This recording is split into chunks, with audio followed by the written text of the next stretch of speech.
You see, the useful idiots, the leftists who are idealistically believing in the beauty of Soviet socialist or communist or whatever system, when they get disillusioned, they become the worst enemies. That's why my KGB instructors specifically made a point: never bother with leftists. Forget about these political prostitutes.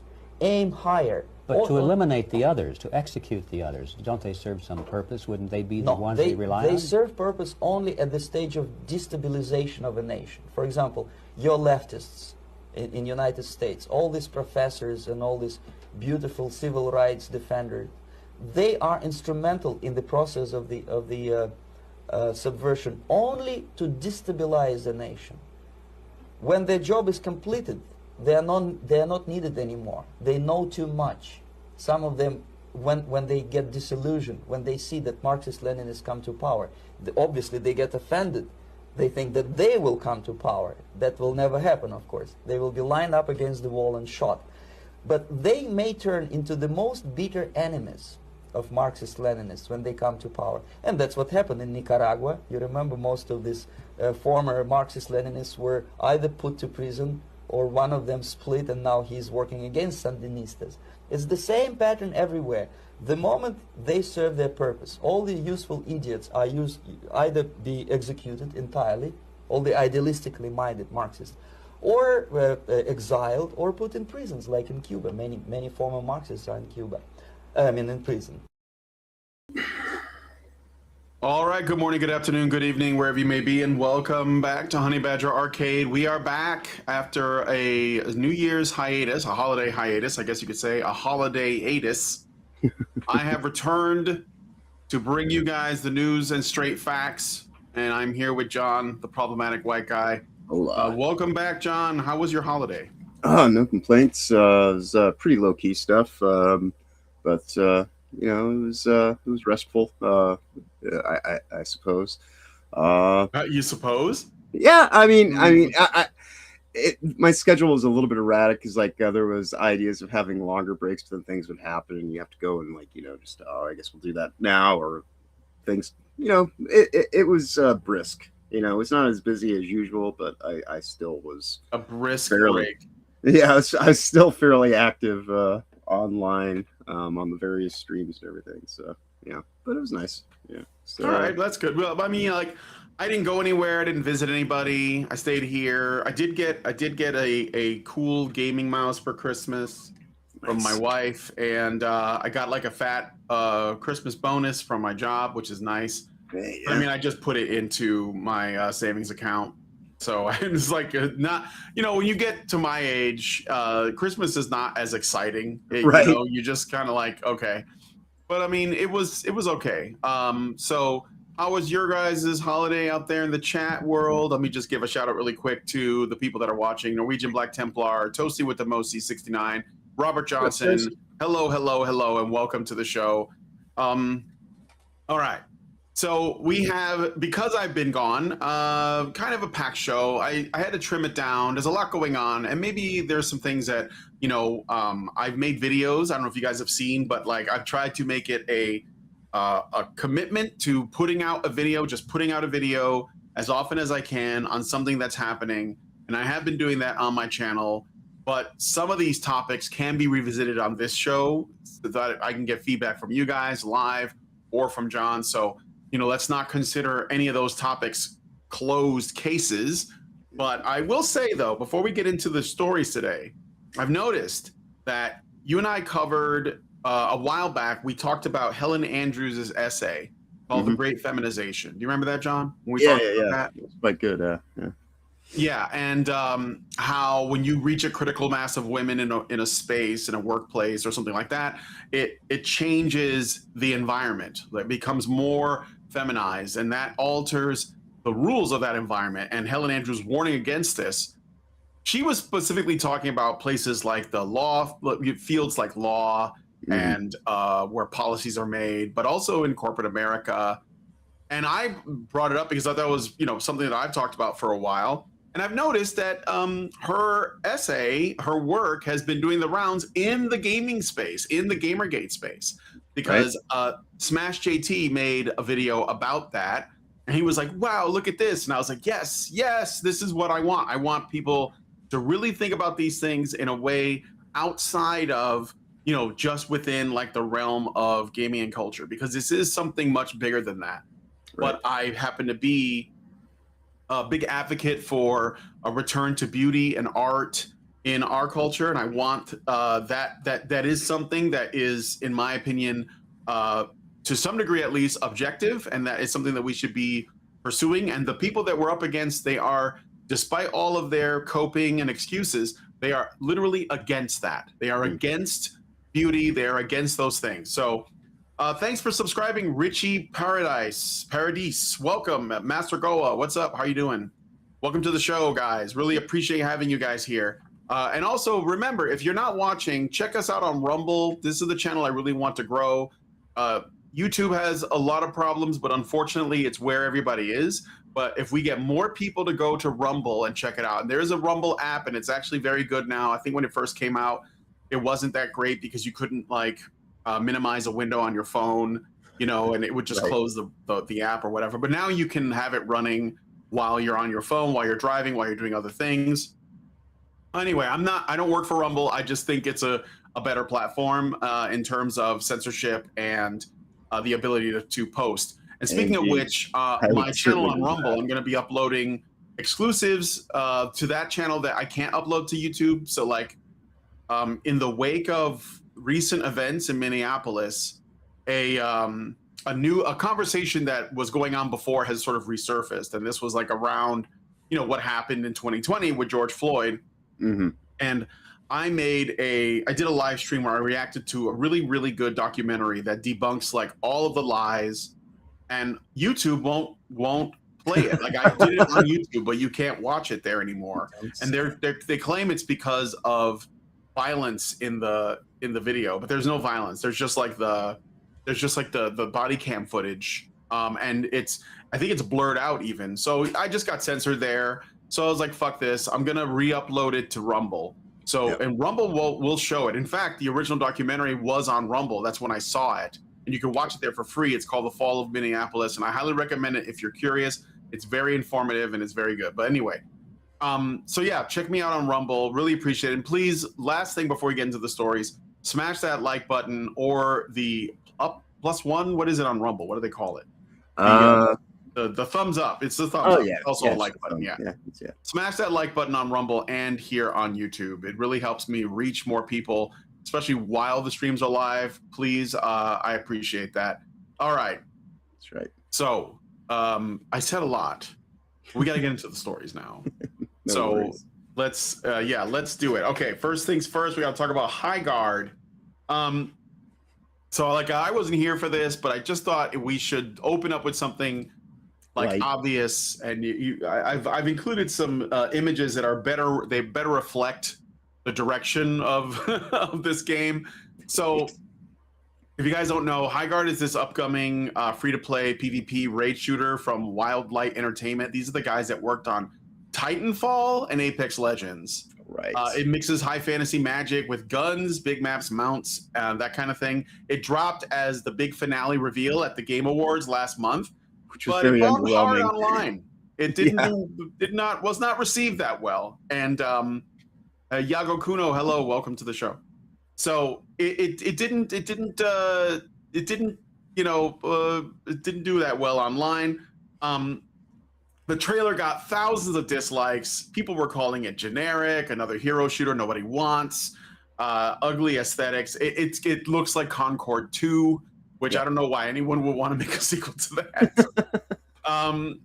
Well, there was a slot in the market. It was just not. It didn't sound. And apparently, it's supposed to be coming out this month. Right. Like it's on the it's 26th, supposed to come out if I this remember month, correctly. January. Yeah. What? I think it's on the 26th. Yeah, at the end of January. But yeah, I laughed because I was looking at the trailer so I could find an image for the thumbnail. And at the end, you know how like sometimes things are double speak, like Ubisoft, get used to not owning our games. It's like, yeah, I'm good with that. I won't own your games. at the end of the trailer for this, it says "play free," and it's like, yeah, that thing is going to remain play free for quite some time, you know. Yeah. Yeah, this thing does not look good at all. Well, it was one of the most underwhelming things to end the Game Awards, which were surprisingly better than I had expected. In terms of actually kind of reflecting the rise of the indies through 2025, and really just kind of showing that that's where contemporary gamers are focused on, not all this AAA insanity bullshit that just is a whole bunch of slop, for lack of a better term. Yeah, I mean, like, the real sad part about this is that this studio, I know that they did Apex Legends, but setting that aside, like, they were the guys behind Titanfall, and I think Titanfall was like a big hit, especially Titanfall 2. Right. Was like, and people really wanted more of that, and it just didn't, you know, it just didn't, I don't know, but this is like a really messed up direction when they have gold, and they're going the other way. I heard about a game that was actually taking inspiration from Titanfall that was not well received, but it was actually trying, like, you could tell there was passion behind it. It was Necromunda, and I think you can get it for pretty cheap right now. But it has like a lot of the same, you know, kind of like grappling hooks and these like fast-paced first-person shooter mechanics. It was trying for that. But it would be nice if these guys, you know, again, this team, Wildlight, they could have been doing like the next, you know, another Titanfall game. They could have been doing something like it. They could be using an IP like Warhammer 40,000 to do something awesome, like you know, a better Necromunda or Bulletstorm. Was it Bulletstorm? Was that another one that had a lot of like, you know, crazy like Doom style mechanics in it, where you could like fly kick into guys and do slow motion? I don't know. It's just like, it's wild that we're just getting this generic hero shooter. That's probably, you know, I think, just as another commentary, I wonder if hero shooters, which I'm not like entirely against, like I think there are some, it's like there's good ones and there's bad ones, right? I think Overwatch was great when it came out. Team Fortress 2, which is like the original one, I think, you know, is also great in terms of how they handled it. The developers, I believe it's Valve, they're working on another one coming out that I've been like watching for a while called Deadlock. Do you know about Deadlock? Yeah, I've heard about it. Yeah, a little bit. It looks really good, but I don't know, like, you know, I think that could be a really good hero shooter, but I feel like these generic ones like Concord and I guess this one, Highguard, and they're probably gonna like put a bad taste in people's mouths when it comes to all of them, and that's kind of a shame. It is supposed to be free to play, which is another big red flag. Like, right? I mean, Marvel Rivals is working out, but like, you know, the fact that something is free to play means that people can leave just as quickly as they join. So there's like no commitment, right? So if the audience starts to fall off, then it could become an exponential thing where more people fall off because they didn't invest in it anyway, unless they paid for skins or whatever. Right. So I don't know. Like, do you have any thoughts on this? Otherwise, you know, when I look at this thing, it has a convenient name, you know, Highguard. I was thinking about how to turn the title into Try Hard yesterday instead of the thumbnail that I came up with, because that's when I see this. Yeah, it looks like it's so intentionally trying to be slick and cool, and it just rings hollow, because it looks like it was designed by a whole bunch of people going, what's trending, what's cool, what are the kids doing? Yeah, right. Yeah, it's just this thing's playing Fortnite, and is Valorant, is that like also a hero shooter? I'm not even sure. I think it is. I think they're playing Valorant and Fortnite and Roblox. Right. So yeah, this looks like something that will show up, make not much noise, and then it will go away. Well, it's already not, because after the trailer came out and everyone took a dump on it, the devs have gone totally silent. Right. No new trailers, no new hype. nothing. It's just gonna launch silently, and they're gonna pray. That's what's gonna happen, I think. Right. Which I think is hilarious. Like it's. Well, yeah, especially since it was the thing that generally the big trailer they save for the end of the Game Awards, and everybody's all expecting, oh, here we go, here's Half-Life 3 announcement.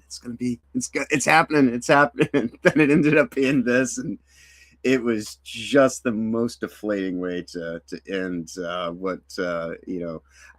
don't know. That was the interesting thing about the Game Awards this year is normally because most awards, as we've said many times, are stealth marketing, and it's more interesting for the what's coming next rather than the silly awards. And who won what? Yeah, right.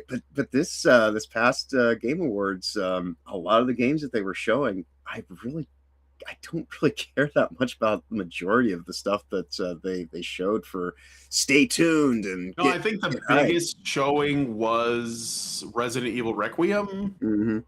Maybe and we already knew about Lords that of the Fallen 2. Yeah. There were a couple of them, but like, not that much. Yeah. Very muted Game Awards. So I guess I do want to follow up. Maybe we'll be lucky enough to be like live when this game gets canceled too. So we'll see. I mean, on the upside, it is free, so this gives them a giant edge over Concord, which was like $40 when it came out. Right. And that's probably like it's hard to sell because there's other hero shooters. Fragpunk is one. I don't know how well it's doing, but I know it's a free to play shooter as well. So there's lots out there. And so like it's a really saturated market, that particular genre, and only like the ones that are going to really stand out are going to work. Right. Now, again, these developers, they do have some gold stars under their belt in Titanfall and Apex Legends. Despite what you feel about them, they are successful. But I don't know about this one. We'll see. The vibe is negative though. That's right. That's what I'm taking from it. I wasn't really, I played a little bit Apex Legends because my friends were playing it. I never really got that, enchanted by it. And then when they did their whole thing where they started doing the Troon Brigade, identity politics stuff, I was like, all right, I'm just delete that off my hard drives. I'm done. I don't even care about it to begin with. And now that they're going to sit here and try to make it about all this stupid bullshit, I'm completely checked out. So this I don't know. I don't want to say I guess the as the expression goes, once bitten, twice shy. It's like I've seen so many of these shooters properties that come out and start being about ideological insanity. And of course, representation. Yeah, right. And it's like these are Twitch games, like go and shoot people in the face and shoot people in the dick and teabag them and whatnot. And it's like, why?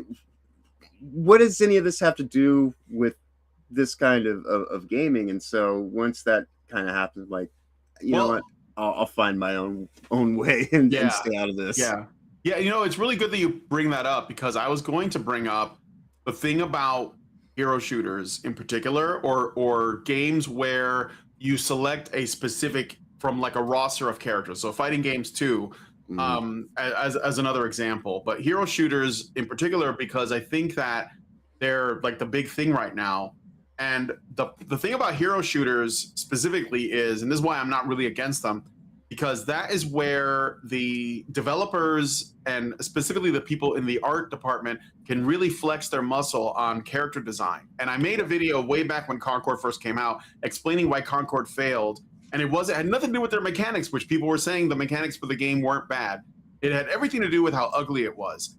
And I was explaining why really good art direction, not even like how, high definition the character models are, or how many polygons they have, or how good the bump mapping is, or all of the effect. None of that matters if it's got ugly, if it's got bad art direction and bad art design for characters. Right, like the character weight and stuff. I remember that being part of it. Yes. The gestural kind of, markers that you can find.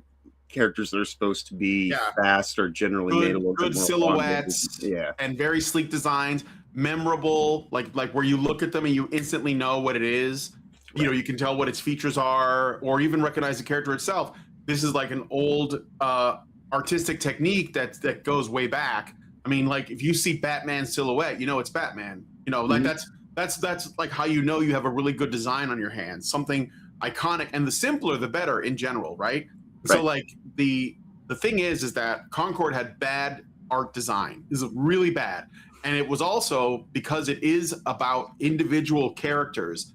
The insecure narcissists, the global homo, gay race communists, are more drawn to that because they want to be one of those characters. That's why they're concerned with representation specifically in games like that feature individual characters, right?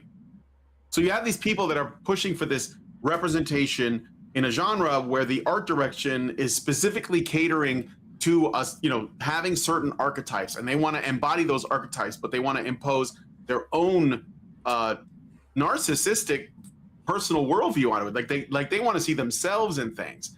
And this is going to be a conflict because you can't have a really good design at the same time while you're trying to, like, you know, be represented as like a random overweight, pink-haired, you know, non-binary troon or whatever, because that's not attractive. It just isn't. So like you can't have both of these things. And so like the thing with that's the reason why Conqueror was a failure. And I think that a lot of these other ones are not going to be able to stand out if they don't have really excellent art direction. And like, say what you want, but Overwatch did have that. Like it did have that. And the guys at Blizzard are very good at what they do. And I can tell because they do have mostly iconic designs. Now, over time, it's gotten worse. When I stopped playing is when they started introducing all these, like, you know, these weird androgynous queer characters. But it wasn't just that. It was because they didn't look as interesting. Like they didn't have like the sort of iconic silhouettes that the original roster mostly had. Like what was the name of the Winston the gorilla? Like that's a really great silhouette. It's a gorilla. Like that looks awesome. There was like the robot Bastion looked like something out of Pixar. There was the cowboy, of course, is my favorite character, McCree. When you see him, and yes, his name is McCree, not Cassidy. Fuck that. When you see the hat, like that's how you know that's a cowboy, right? The cigar and all that. So like those are really good designs, very strong, very archetypal. Like they were going for specific archetypes, and it works. And even the guys from the Team Fortress had that as well. You know, you can tell the scout is a scout. The scout had a silhouette. The spy, the sniper, right? They all look great. Like they had a silhouette that like you told you what it was. Like when at a glance you knew, you know. And so like the problem is that over time that these people, they want to include every essence of themselves in something, and what happens is the designs get uglier and uglier because they're adding more and more to it because they want representation, and ultimately that means they want everything that is them in something. Right. And human beings are not as aesthetic as these fictional characters. You know, like we're messy, right? We have problems, we have imperfections. And of course, these people hate that. That's why they're against like attractive characters. But they don't recognize the difference between like what you are and what is like sort of transcendent, like a transcendent sense of self, the transcendent beauty. And so they rebel against that. So anyway, I'm going on a bit of a tangent there, but I think that's interesting because it is a unique thing about hero shooters that you know, people get, let's say, that people don't often notice. Like, why does this work and this doesn't work? And that's really what it is. And from what I've seen, Highguard doesn't seem to have that same, like, I didn't see any characters that jumped out at me and said, oh shit, I want to play that character, right? Right, yeah. So the trailer is, what, 2.5 minutes long, and a lot of stuff goes on, but nothing really happens. It's just kind of like, oh, well, hey there, fellow children, you know, like, get ready for the next new shooter, you know, that's gonna end. It's like, I mean, for some, it's just not like your genre, like, then that's fine. Like, that's another thing too. Like, you know, we don't want games, every game should not be for everybody. Right. So, you know, we want the people who want that kind of game to play that game. Right. But anyway, so yeah, we'll follow up. It's going to be like later this month. So be on the lookout for that. I want to see how well it does. I have a feeling it's going to be hilarious. And let me know what you guys think in the comments. We're going to move on to the next one, but first I'm going to read some of your thoughts here in the chat. So Gabriel says, should have released January 6th to own the chuds. Yeah, that would have been extra good. Iris Rhoda says, hi guys. Hello, Iris. Hey, Iris. I'm butchering that, but no, he's one of my co-hosts over on yeah. Yep. Welcome to the show. Saltpeter Taffy says, Team Fortress 2 has exactly one developer left maintaining it now, still kicking after all these years. It's still kicking. He then says Valorant is a hero shooter, but it plays more like Counter-Strike than Overwatch. See, that's another way you can do it, is don't compete with Overwatch. Right. Compete with somebody else. I think that's how Marvel Rivals manages to stand out, is that it's more it doesn't play at all like a shooter per se, although there are characters who use like range attacks. It's almost like more melee focused, which I enjoy. So Norwegian says, I can't quite put my finger on the reason, but Overwatch never appealed to me despite my love for Team Fortress 2. Well, maybe it was a little bit too, like, I don't know. Yeah, I guess I don't know. Maybe you just don't like those designs as much. Iris Rhoda says, if something is made for everybody, ends up being for nobody. Yeah, exactly. So that's what I'm saying. Like, it's okay if it's not your bag, but yeah, you can't like have it for everybody. So, all right, let's move on to the next story. Let me know what you guys think about this one in the comments. Okay, so Ubisoft had to close another studio. They announced on January 7th they're closing their Halifax studio in Canada, laying off all 71 employees. The studio, which handled mobile games like Assassin's Creed Rebellion, got shuttered just weeks after workers successfully unionized. On December 18th, 61 out of 71 voted yes, making it Ubisoft's first North American union. Company insists the timing's a coincidence, blaming it on ongoing restructuring, cost cuts, and declining revenue from their mobile titles and probably their other titles, let's be real. Right. But the union's pushing back hard, saying they'll pursue every legal option and demanding proof it wasn't retaliation. A lot of folks online are calling the timing super suspicious, especially with Ubisoft's history of layoffs. No major updates since the announcement a few days ago. So, and this is a rough start for these guys. Right. Well, I mean, Ubisoft is going out of business. You know, they're going to be by like Tencent or something. Yeah. They're Vantage is the name of the new subsidiary that they put all the top IP properties into.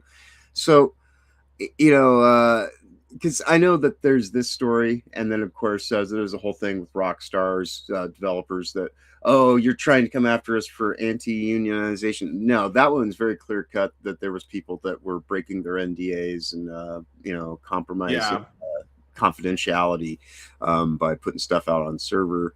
But with this, you know, Ubisoft has been going out of business or downsizing, I guess is the nice way to say it, over the course of the past year because of all their many rake steps over the last few years and beyond.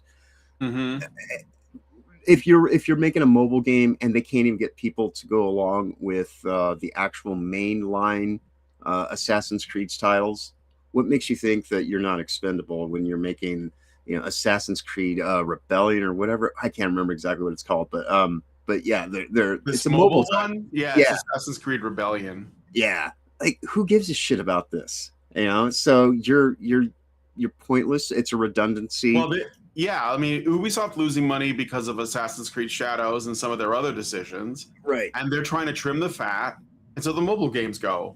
Yeah, and the unions are like, I'm not a fan of unions. So, I mean, I think that they are doing more harm than good, if anything. And I think that they felt like, oh, shit, if these guys unionize, I wouldn't be surprised if they did it because of that. Because they're like, if these guys unionize, they're going to be really difficult for us to even. Well, yeah, and if you are planning on trying to deal with trying to get your financials back in order, yes, you know, it's better for it may have seemed, you know, even coincidentally, they may have gone and done this around the time. But even if there was rumblings, I'm sure that you know, when they were sitting here looking at the list of who's I guess expendable, when you go and you start saying, hey, I'm going to try to make it so that I'm entitled to a job and you can't do this and you can't do that. And I remember when I worked at the printing press, a guy nearly got my hand ripped off. Thankfully, I was at the end of the sheeter press, and he threw it in reverse when I was trying to clear paper that was getting pulled back into the machine. And rather than calling out that he was going to do this, which is what you're supposed to do, you do an all clear. He just went and threw it in reverse as I was pulling paper out, so my hand got pulled back in. And thankfully, I had a titanium ring on my wedding band, and then I had like paper on both sides of my hand. Otherwise, I probably would have lost my fingers, my hand entirely. But because he was unionized, they couldn't even get rid of him for, so they ended up promoting him away to an area where he became the stack roller, which basically, if he messed up there, the only person he was going to endanger would be himself, rather than possibly ripping somebody's hand off because he doesn't adhere to the protocols and whatnot. So, once you start dealing with things that have been unionized, and I have no sympathy for Ubisoft, obviously, but if you're trying to manage, especially when you're not a successful business and you have to go and make special exceptions for these union matters and this and that, I'm assuming that it was probably coincidental, but even if it wasn't, I have a hard time feeling much sympathy for a place getting shut down that isn't opening out anything substantial. It's just kind of, it's the nature of things. Yeah, for sure. And the people who are being losing their jobs, or the positions who are affected, they're all going to get severance packages and career assistance. So they're probably going to try and relocate the best of those people to different positions in the company, or they're going to help them find a job, give them a good, recommendation, whatever. And they're going to get some severance packages. The problem with unions is they're commie shit, and they generally support the people who do the least to keep them from getting fired. My wife and I hate unions. My wife's had very bad experiences with them, I'll put it that way. But I get what they're supposed to be there for in spirit, but I don't think that that's how it pans out. And I think that they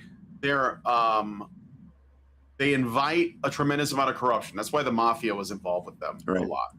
So, well, I know also my own experience again at the printing press, because I wasn't unionized. And this was early 2000s, right? So the internet was just starting to get beyond dial-up and things like that, and so magazines readership started going down, right? And one of the presses got shut down and sold off. Physically, they removed this huge piece of machinery. And if you're not pressing stuff, then you're not binding stuff, right? And I was 6 weeks away from being vested by the union if I would have remained in the print room.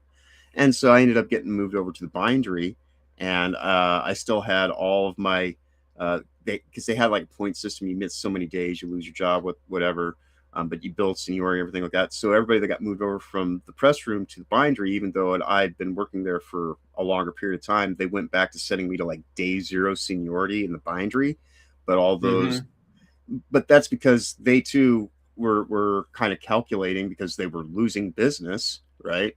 And so even though I was so close, that it's kind of similar in this regard. I was viable to be unionized, and I would have been impossible to get rid of almost without giving a big severance package to and all this kind of stuff. I remember being in a meeting saying, hey, if you guys are shutting down a press, doesn't that mean that you're going to have a layoff here in the bindery sooner? They're like, hey, you're reading way too much into this. Of course, that's not good. But of course, I ended up being one of the people, one of the final people from the press room that got moved over there. And then people who had more seniority over me still managed to stick around. But then, within a couple months' time of getting moved over to the bindery area, of course, I ended up getting laid off, because it's just the way these things go. So yeah, if your overall business structure is failing, don't be surprised if you get laid off at some point in time, because everything as expendable for the people who are trying to maintain their quarterly profits and whatnot to whatever degree they can. And if you're not producing and you're not actually giving enough of a benefit to that, regardless what your office situation is for whether you're unionized or not, is kind of irrelevant, Yeah. So. Yeah, I think that the purpose of like the message of what a union is versus the actual purpose is like the message of what education is as opposed to what it actually does, right? So communist thinkers like Karl Marx, you guys familiar with Karl Marx? You ever heard of him? Saw unions as essential to class struggle. In the Communist Manifesto, 1848, and later works, Marx described unions as schools for workers to recognize their collective power against capitalists. Though he criticized pure trade unionism, focusing only on wages/conditions as reformist rather than revolutionary. So this is an old idea. The Communist Party was founded in 1919. They actively engaged in labor organizing early on. Communists borrowed from within existing unions, as per Lenin's directive, aiming to radicalize them. So, and then look, this is Halifax, which is in Canada. And Canada is like commie central right now. Actually, the worst kinds of woke commie shit comes out of Canada. So color me not shocked at all that their unions are probably extremely pos, or at least the existence of one raises a massive red flag, because communists create problems for businesses. And the people who are in unions may not think that, but they are participating in that kind of, let's say, behavior of organizing and trying to ultimately seize the means of production.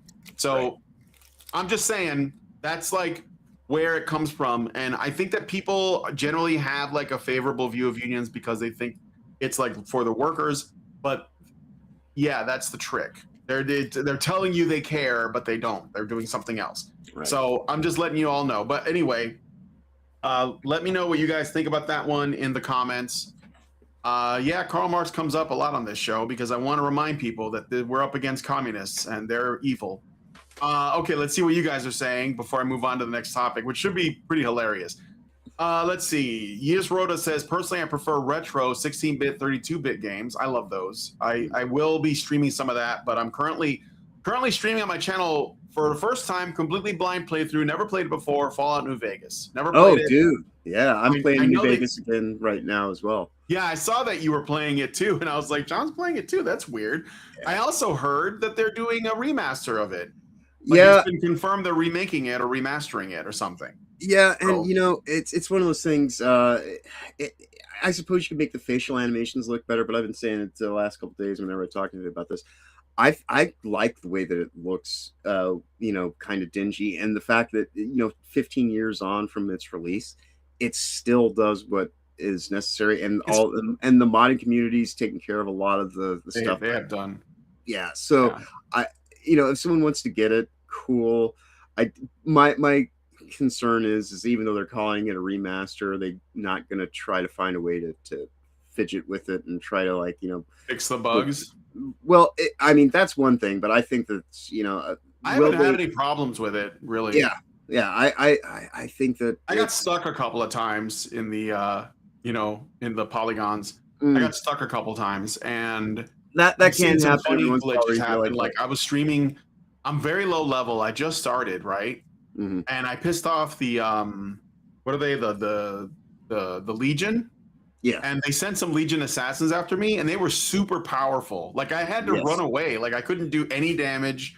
I was like, what is going on? And somebody said, I think it's you got it like a glitch or a bug or something where they sent like super soldiers after you because they were called super assassins. Right. And I was like, well, whatever. I'll just shoot them. No. But, no, they're remastering 3. They are remastering 3, Dean Domino. But I heard they're also doing New Vegas. And what I'm guessing is it's probably going to be like the Oblivion remaster, where it's not going to be like an overhaul. I certainly hope that that's the case. If that's the case, I can deal with that. If they start, it wouldn't I don't think the Oblivion remaster was like a tremendous amount of work for them. Yeah, no. I think that'd be the same. They probably just and that'd be okay. I wouldn't want it to be completely overhauled either. Right. Because if you're going to go and make amends to the New Vegas lore, I'm perfectly fine. I've been watching Fallout season 1, and I'm watching season 2 now as it plays out. And I was not expecting to enjoy it as much as I have. Like I'm at this point in time, I would tell people, yeah, it's one of the better adaptations you can find for things because it builds on the stuff that's there, and kind of gets into like these deeper aspects and the darker kind of, because are there changes with locations, things like that? Yeah, it's going to happen because the purposes of telling a story through a visual medium like a movie or a TV series is different than that of when you're playing a game. Because when you're in the game, Novak is right next to the scrapyard, which is right next to Helios 1. And, Helios 1 seems like this large kind of thing that should probably be out in the middle of nowhere and not just bumped right up against this little dirt water town. But when you're playing it in the game, it suits the purposes. You have to walk there, so yeah. Right.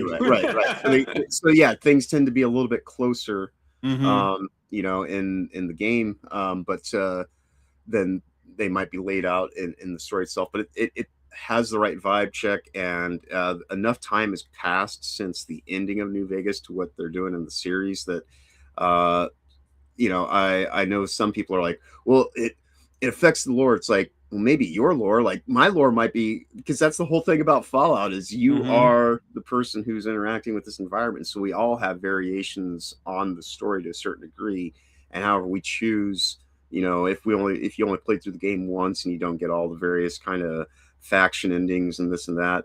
So there's a lot of open interpretation that can be had, and it seems kind of like in the series that they're doing.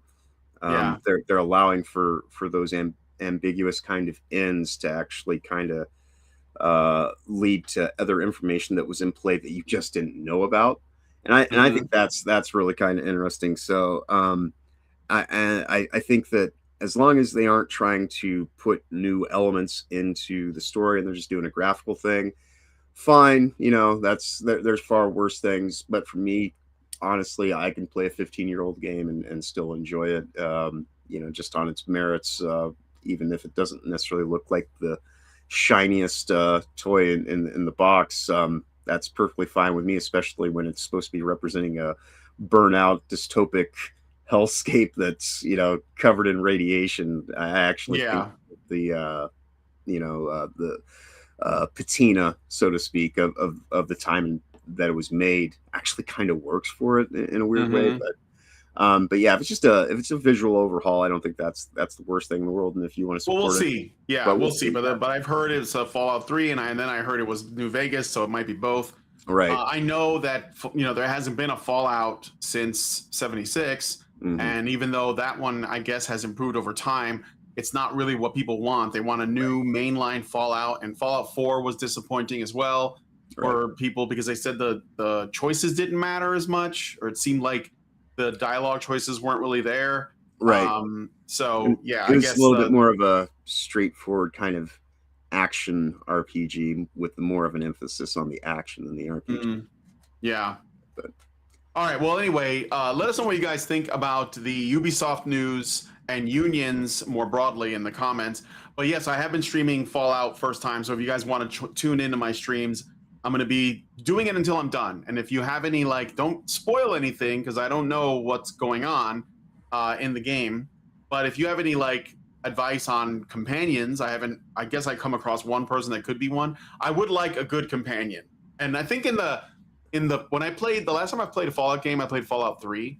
And I did get a super mutant companion. I don't remember his name or anything, but he was a lot of fun to have around, and I think I may have also had a robot. Can you get a robot companion in that one? Yeah, Eddie did for a while as well. You can get Eddie in New Vegas, who's definitely. No, I don't. I mean in three. In three, I think you can. If I remember correctly, I think you can also get a Flybot. Yeah, it's like what the Mr. Gutsy, I think. But I could be misremembering that. Yeah, but yeah, you can definitely get. I don't know. I might be mixing my memories, but for whatever reason, I kind of remember you being able to have the little iBot kind of fly thing in both 3 and in New Vegas. Vegas. But do you have a favorite companion, John, from New Vegas? I just like using Eddie, to be quite honest, because he's a place to put extra equipment and things like that, and he's really good for just when you're out walking around the waste, because he's got a laser beam, so you can go after a lot of the rad scorpions and things like that. And he doesn't really talk back to you or anything like that, so like it's a low maintenance kind of like support piece. It's almost like having just an extra backpack that you just put stuff in. So okay, well, for those of you guys who are watching, if you have a favorite Fallout companion listed in the chat, I'll be sure to read it out, but let me look at your comments and we'll move on. So let's see. Iris Rhoda says the problem with unions is there are a bunch of people who want to get paid for not doing what they're hired to do. Yes. Master Goa says unions have always been communist. That's why they're run by Democrats. That's true. Let me see. Gabriel says Virgin streams New Vegas. Zerang says unions being essential to class struggle. When Marx is right, he's right.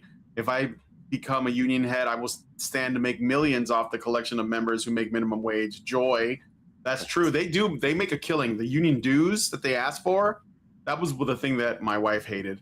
Yep.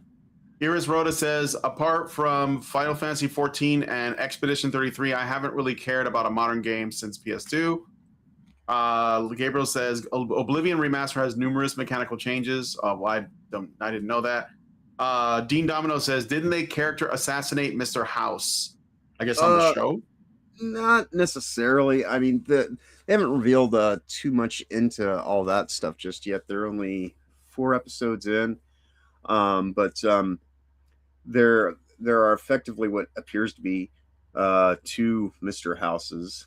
So one might just be a body double. I guess I'll know more as the season plays out. But I know that some people, if it's there's these little things, because that's the thing is, there a lot of times we see there's a official story and then there's the actual events. And you usually have to do a little bit more digging to get into the actual events of things.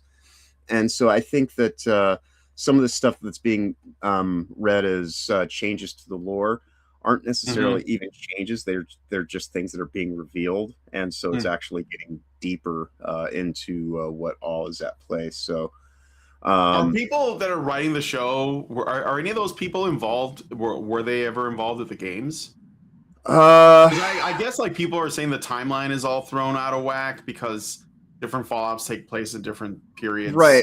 Well, there are. I know Emil, the head writer. He's definitely done some consulting with it and things like that. At least, but it seems to be done earnest in earnest, more or less, from what I can tell. And even if it's kind of one of those things that even if you were going to try to put silly ass identity politics in it, all it would actually do is kind of tell on yourselves with what you're doing it with.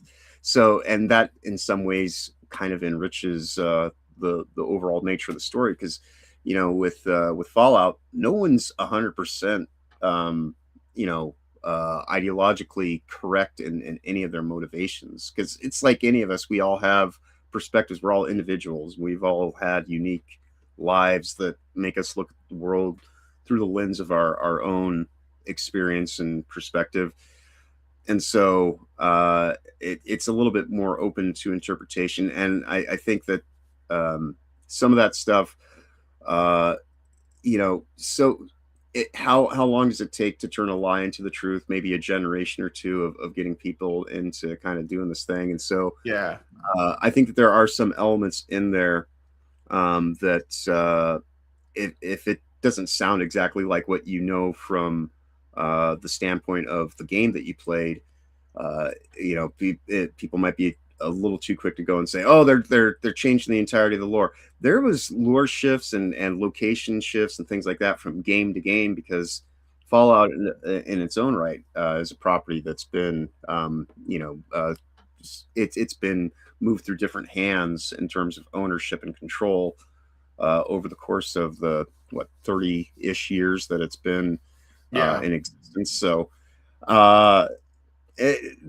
are there some things that might seem a little bit different, possibly, and there might be some things that might even be kind of minor changes, but they've done that through the games themselves. So I don't know. I think for me, I try to give it a little bit of breathing room. I think that Todd Howard's a retard, and and that's me being as polite as I can be about it. But I think that I allow for this to kind of exist as its own thing. It's an adaptation as long as it gets the vibes right and it actually kind of portrays the aspects of the energy of Fallout and kind of the nature of characters going from completely sheltered, naive characters straight out of the vault into having to deal with being in the wasteland, all that kind of stuff.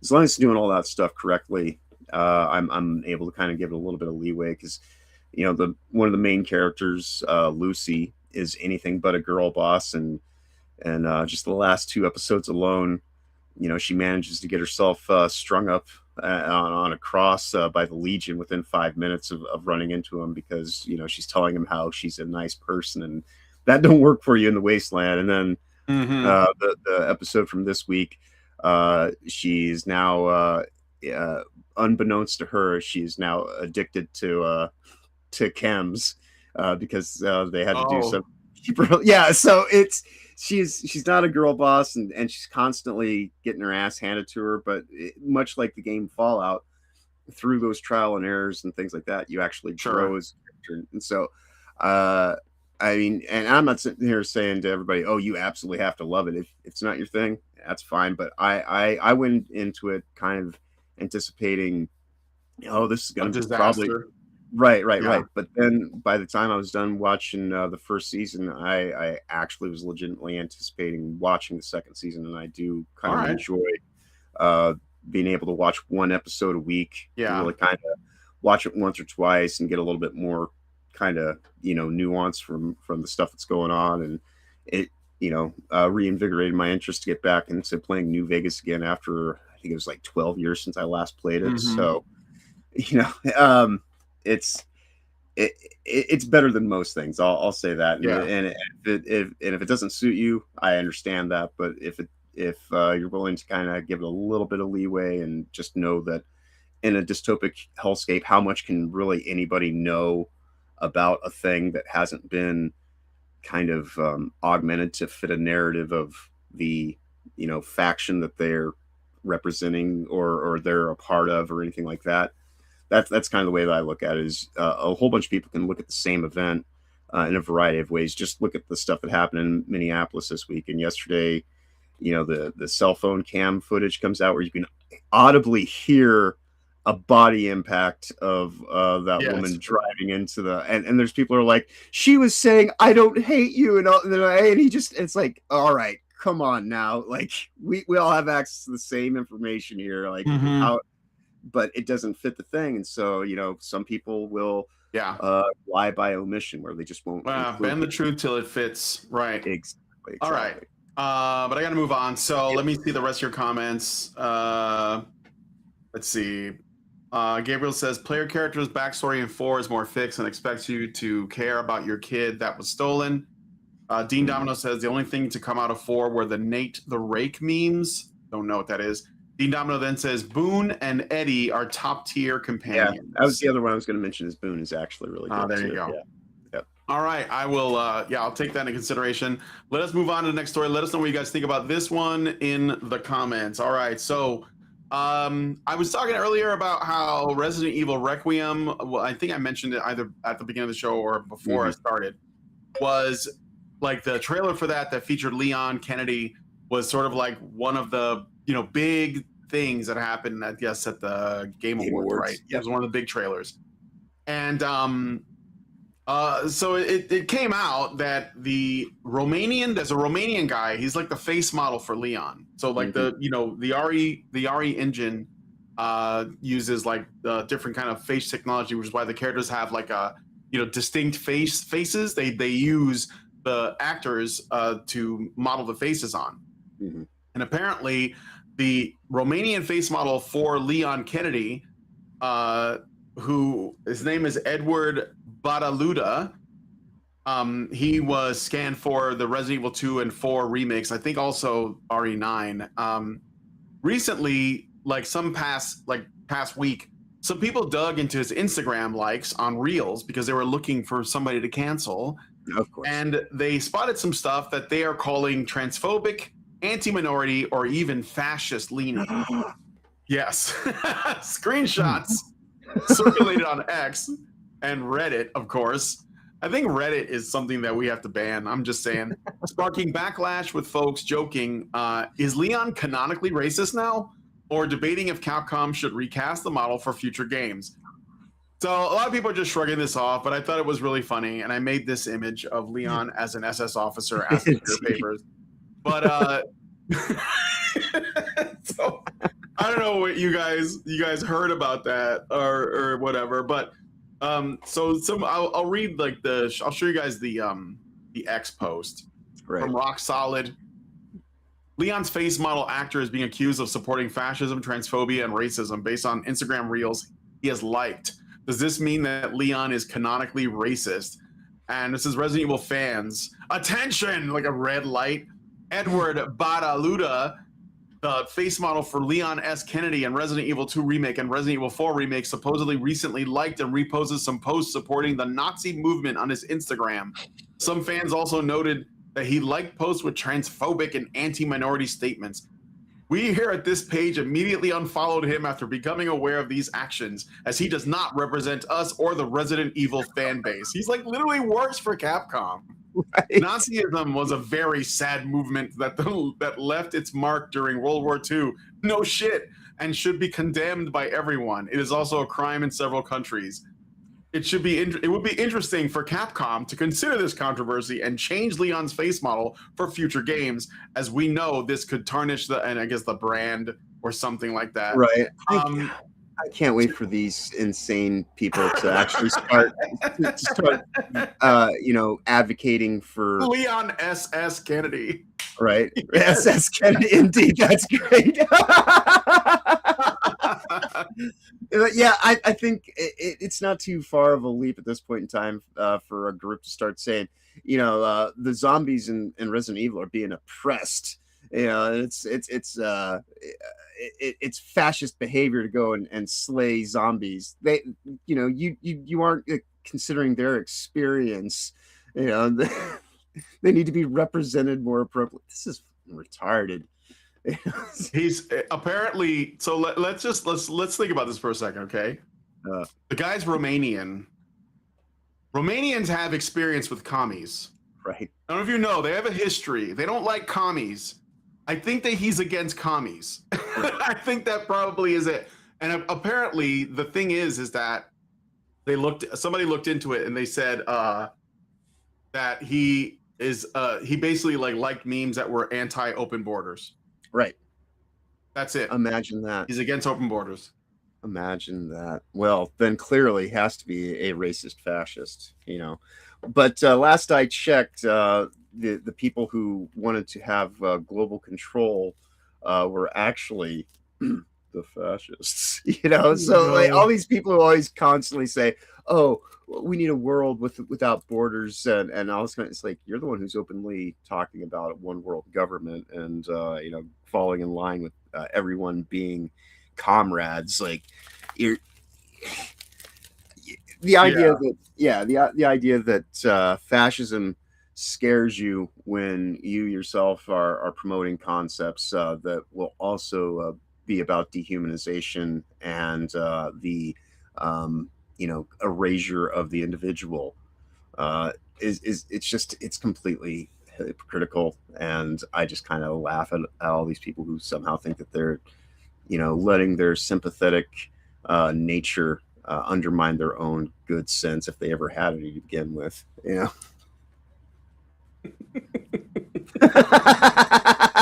That's you killed Zombie Marvin. He was a zombie?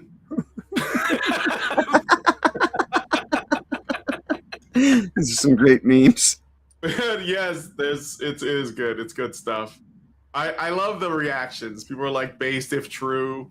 As base as I imagined. Yeah, so you just made me like Leon Kennedy even more, even though I'm more of a Chris Redfield guy. Yeah, so I don't know. I just thought it was really funny, and I don't think this is gonna. If it gets him canceled, then it gives us like an idea of like temperature-wise where we're at. But I feel like he's gonna be okay. Oh yeah, he's gonna be okay. Leon SS Kennedy that's fantastic. Leon SS Kennedy, yes. Okay, so let me know what you guys think about this little story in the comments. I just thought it was funny. Let me look at some of what you guys are saying, and then I'll move on to the next thing. So, Brian, Reddit is containment. If it goes, they'll flock to other places. Remember the Tumblr exodus. Yeah, we just have to do something about them, though. I don't know what, but we have to do something. I'm not asking for a final solution, but some kind of solution. Zerang says, quick glance made me think that was Tobey Maguire under the influence of the symbiote. No. You mean like Bully Maguire? Bully Maguire? The people who worship the state, we're against fascism, yes. Nova Fan gives $1 and says, commies, we want open borders, European settlers circa 1700 AD. Finally, something we agree on, yes. Gabriel says, reminder that Leon did save the president's daughter in 4 and was close friends to the next president in 6. Yes, he worked with Helena in Resident Evil 6. Stasi Leon better be an unlock at 9. I'm already, the modders are on it. Okay? Yeah, it's already in progress. They're already working on it, right, as we speak. Anyway, so yeah, pretty hilarious. I'm glad that that this the face model is based. But I mean, again, like I said before, he's Romanian. Romanians have history with communists.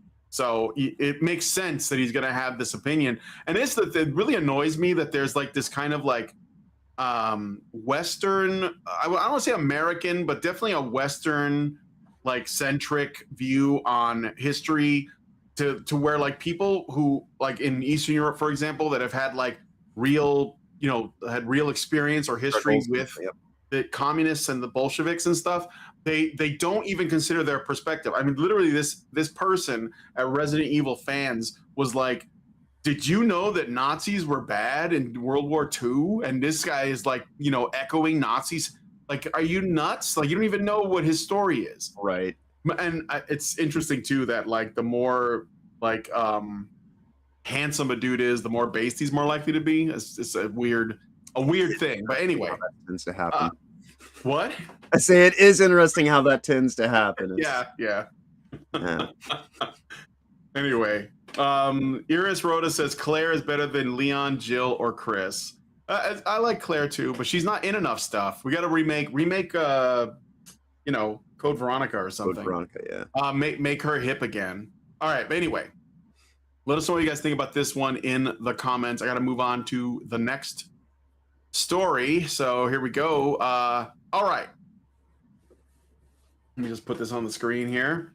So GLAAD, which is the organization. So GLAAD is an organization, the GLAAD, and it stands for Gay and Lesbian Alliance Against Defamation. Now, it's an old organization, but in recent history, they haven't been calling themselves the Gay and Lesbian Alliance Against Defamation anymore. They just say GLAAD, and they just don't say what it stands for. And the reason is because Gay and Lesbian Alliance is not inclusive enough. Right. Like they're leaving out the trans and the queers and the non-binaries. So they're just saying GLAAD now. They're hoping nobody looks too close and figures out what it stands for and how absolutely bigoted and not inclusive it is. But that aside, they are a company, an organization that monitors media to push for fair, accurate, and inclusive representation of LGBTQ people across TV, film, news, music, and video games. All right? Or now video games. They used to only have a focus in that. So remember when we talked about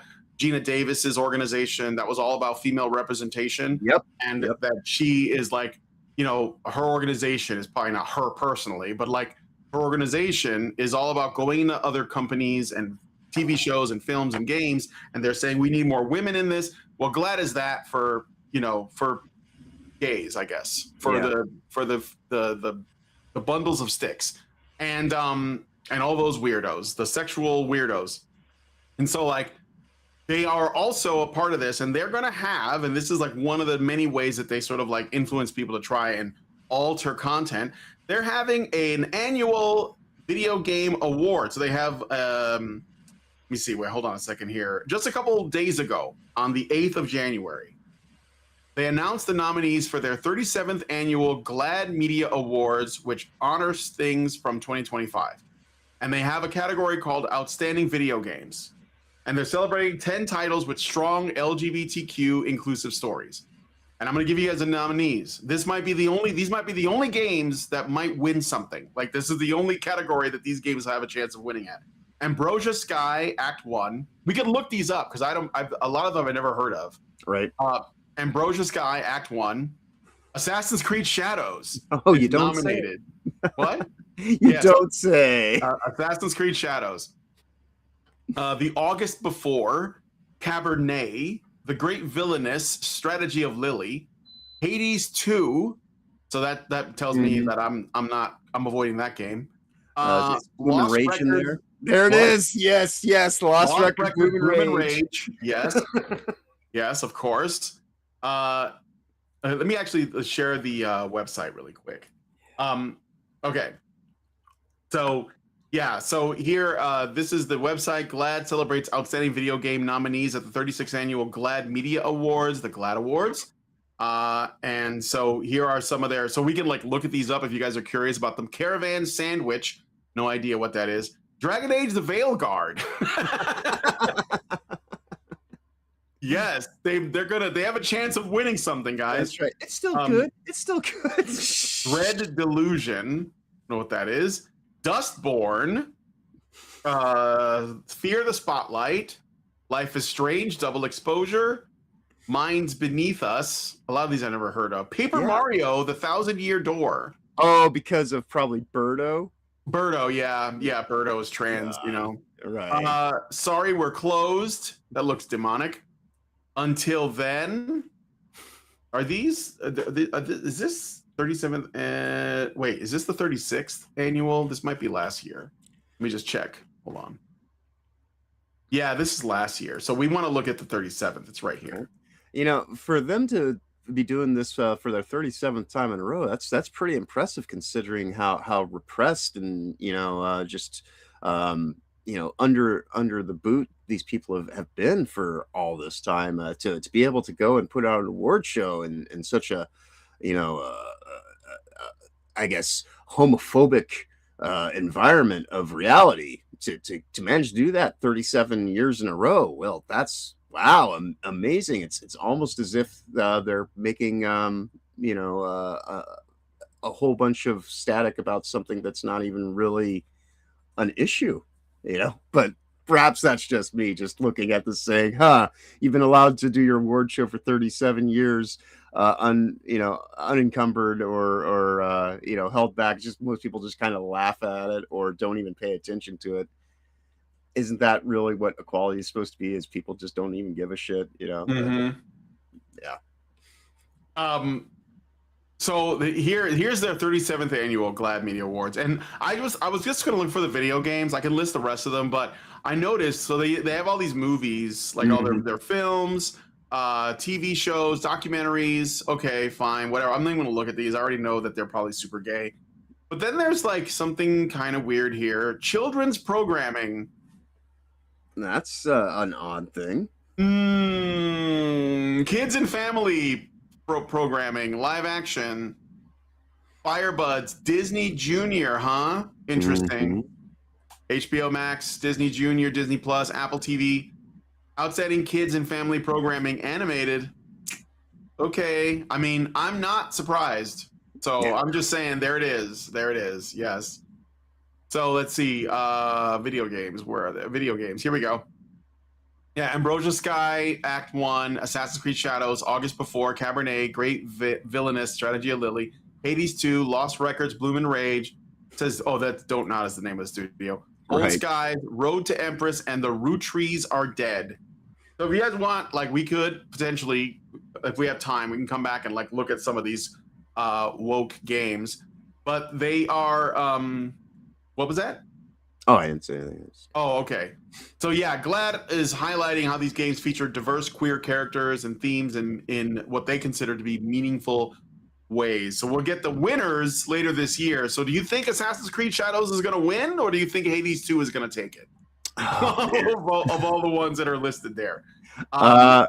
Yeah, go ahead. Between the two, I think probably Hades 2 is probably less offensive. It's probably a better game. Right. Assassin's Creed 2 not only has gay shit, but it has a black guy in it too. Indeed, it do. So I don't know.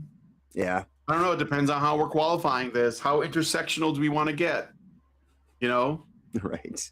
I'm just saying. So, okay, let's see what you guys are saying.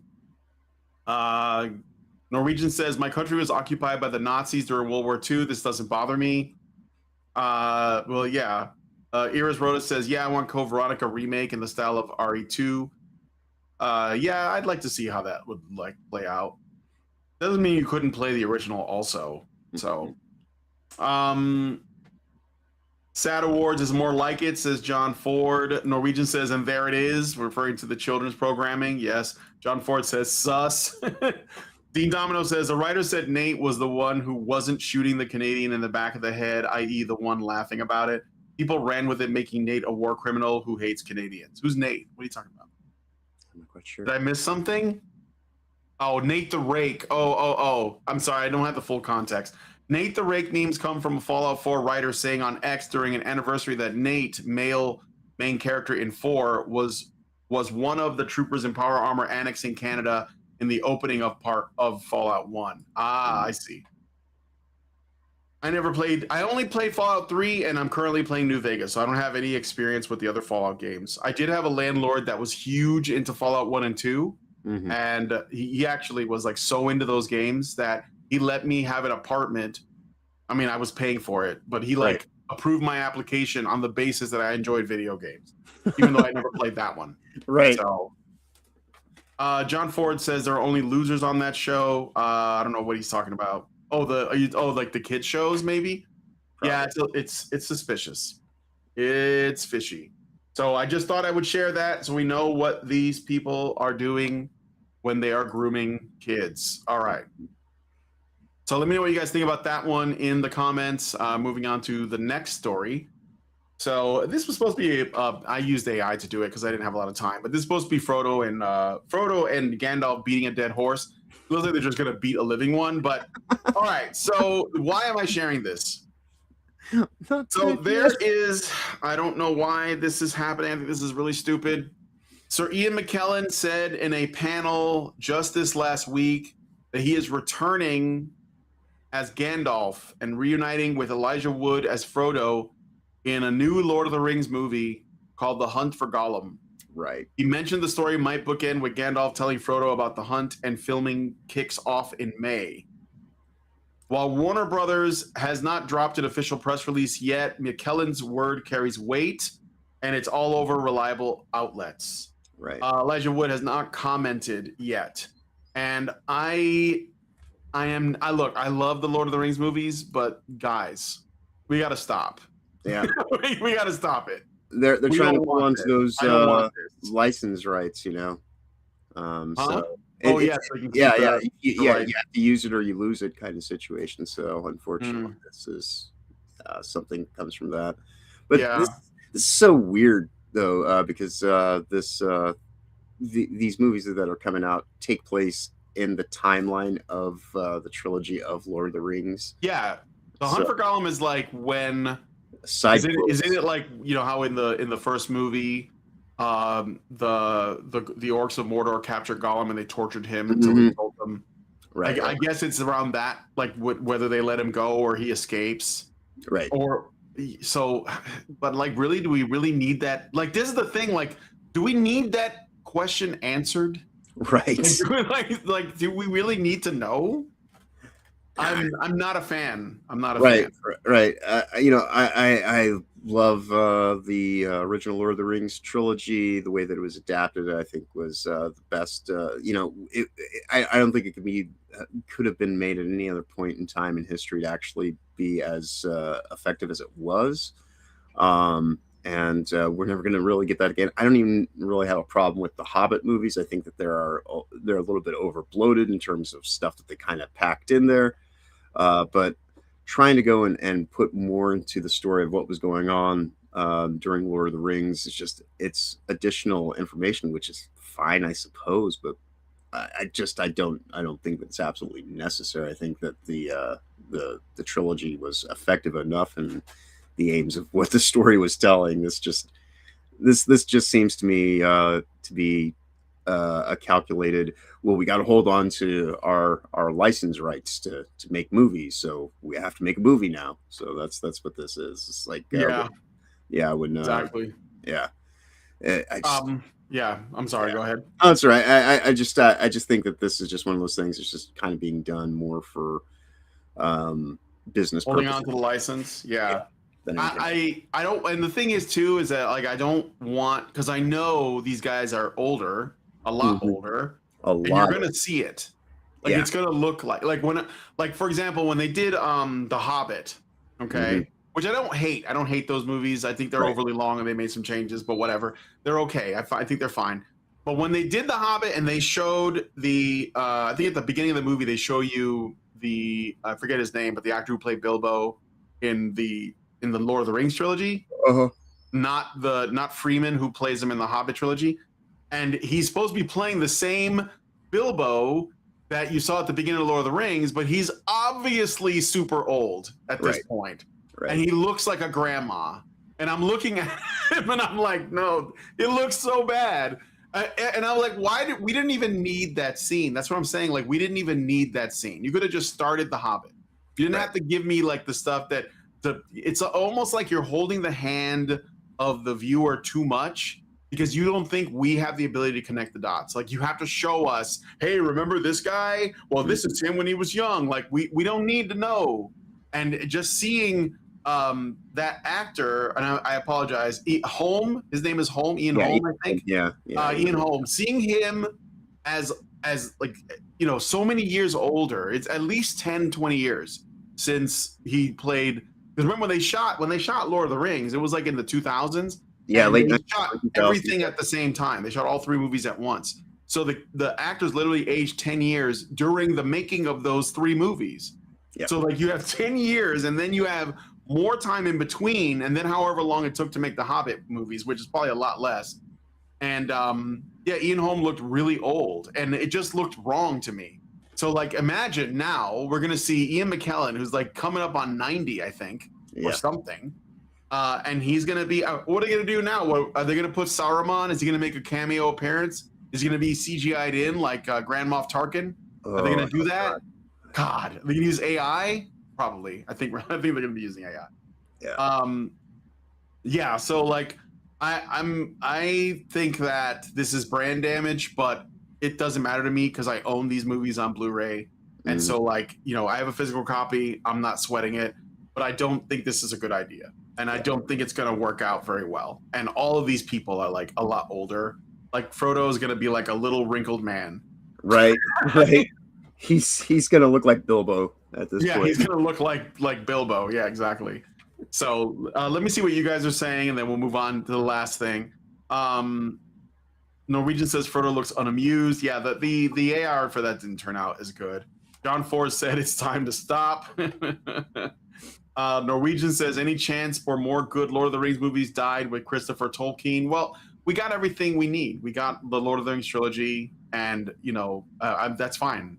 You know. Norwegian says The Hobbit suffered from Suits trying to capitalize on nostalgia for the Lord of the Rings trilogy. Yeah, there was too much interference in that one, for a number of reasons. Like that female elf plot line was probably injected by bureaucrats or activists or something, because that was like completely unnecessary, and I just hated that subplot. But I mean, otherwise, I thought The Hobbit was okay, just not nearly as good as Lord of the Rings. So, but not a terrible. I think that you could take the three movies from the Hobbit trilogy and do some really good editing and just make one. Yeah, somebody did. I haven't watched it yet, but I hear there's a really good edit of The Hobbit that just turns it into one movie and it takes all of the bullshit out. Yeah, and it works really well. It makes it a lot better from what I heard. That I would be interested in. Yeah, I'd have to check it out. I think it would be great. But something closer to the Rankin Bass animated one from like the 70s. Yeah. Which I also watched recently, and it's just like singing from start to finish, but I'm okay with that. That's basically what the books were. All right, anyway, so let us know what you guys think about this one in the comments. Okay, so I got something special to share with you guys. This is a game. We're going to play a game.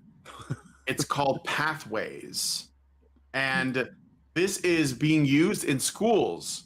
It's a free youth-centered interactive learning package, a browser-based game for education on extremism, radicalization, and prevent.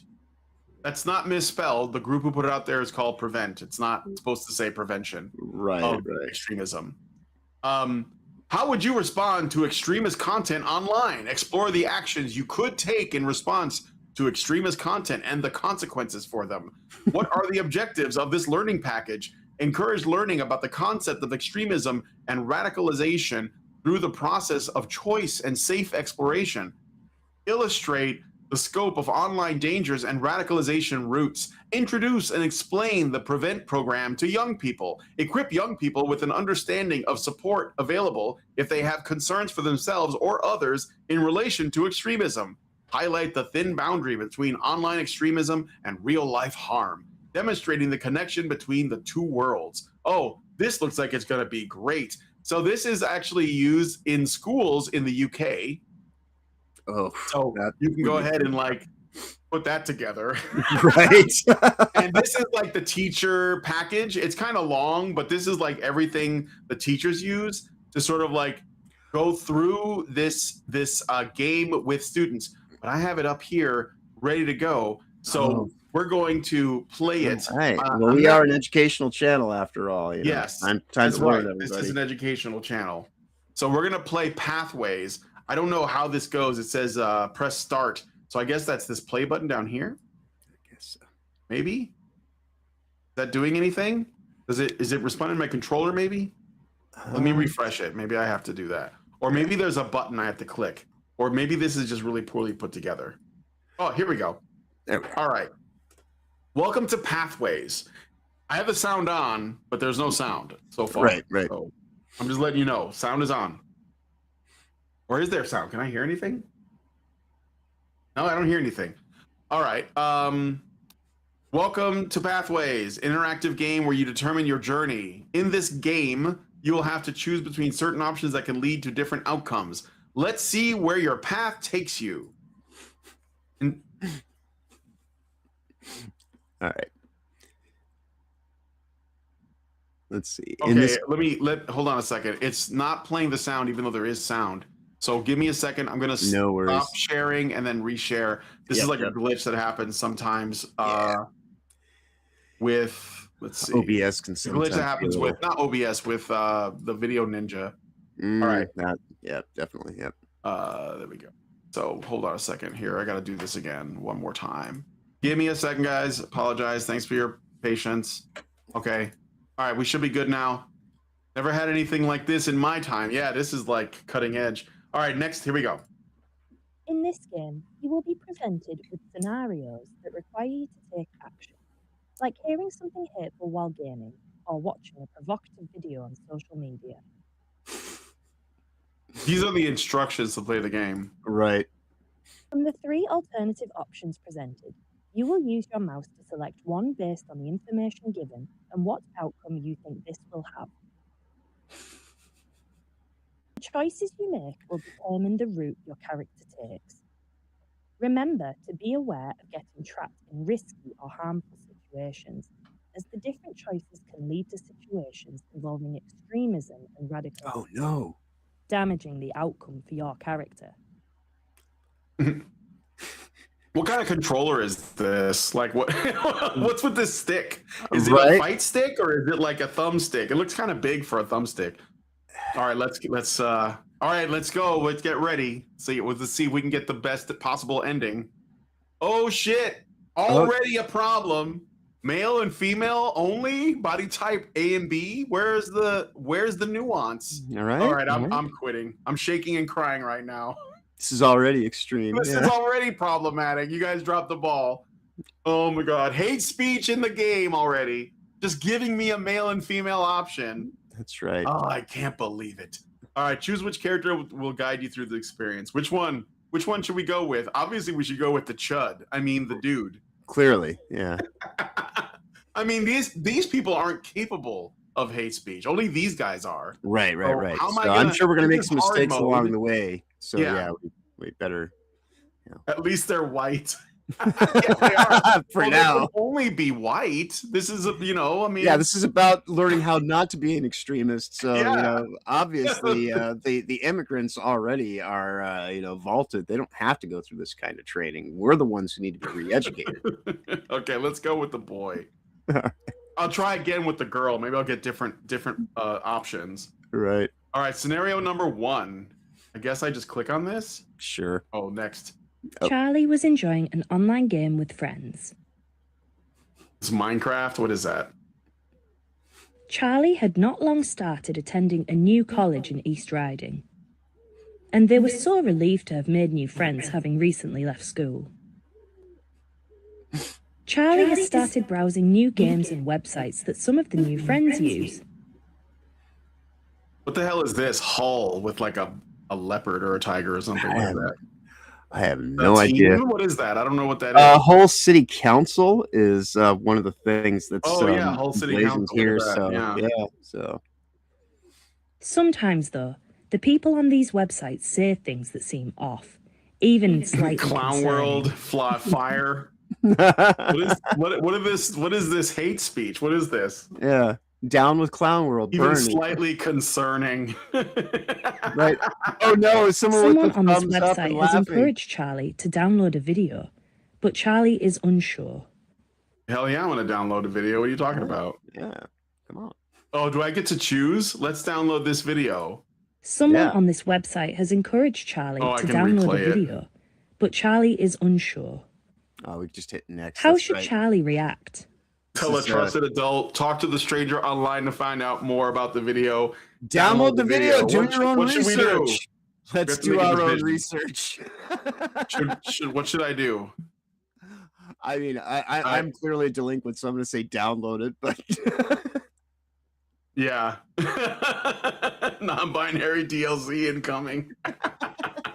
All right, which one should I choose, guys? What do you think? Let's go in the chat. My vote's for downloading, but that's because I'm Downloading it. Let's just do it. Yeah, get that virus. What do you guys think? Download that fucking, that gore porn or whatever. That's right. We're going full on. I'm gonna give you guys this thing. 15 seconds to give me an option, and I'm just gonna make a call because I don't want this to take forever. Download that bad boy. Okay. All right. First person to say something, I'm gonna respond to that. Indeed. Here we go. Charlie wanted to continue being part of their new online community. Charlie I'm losing downloaded karma. the video and shared it with different people online. I found something cool. Watch it. Yeah, He yeah. felt relieved and happy that people were liking the video and also sharing it. Deep down, Charlie wasn't sure if this was the right thing to do, as some of the ideas in the video were extreme and violent. Really? But I didn't even watch it. Like, Yeah, how do we know? How- Decide.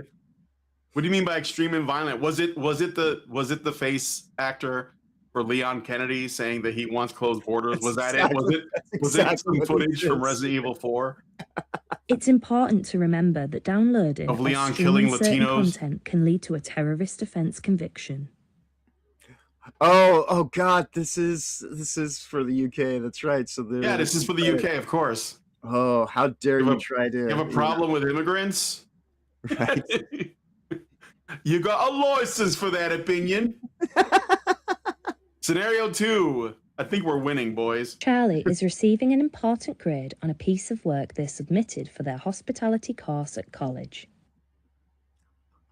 Charlie put in a lot of effort for this work and is excited to receive good feedback. This kid is in college. According to this plot, he must be really sheltered. Charlie takes a seat in class and waits to get their grade. He's the only one with a black laptop. Right. Kind of weird. That's kind of sus. Yeah. To their disappointment, Charlie doesn't do as well as they expect. They got 60 out of 100 for their work, but they wanted at least 75 out of 100. Oh, I'm gonna crash out. To make matters worse, somebody else flip got tables. 80 out of 100, and the teacher said that this person has received a job offer. A woman, Right, a brown woman at that. a brown woman got a better score. That's right. Charlie has applied to dozens of jobs, but hasn't had any luck yet. Somebody else in the class tells Charlie that this is proof that immigrants are coming to the UK and taking our jobs. But she's got pink hair. This is immersion broken. Right. Haired girl is saying something big. Yeah, purple hair and a choker, and she's having these. Come on now. I guess maybe there's like a British toasty. First person to give me a suggestion, A, B, or C, I will take that. So A, ignore the comment and ask the course leader for feedback about how you can improve. B, ignore the comment but don't address your frustration. C, agree with the comment and explore the idea further.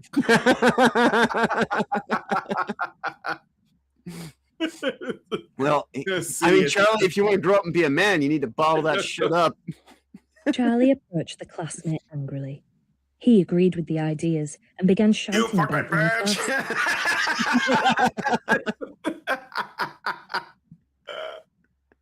The teacher let Charlie know that the school has a zero tolerance on hate speech. Oh no, now we've done it. Charlie's gonna end up in a gulag before this whole thing's over and done with. First, and tried to get to the bottom of it.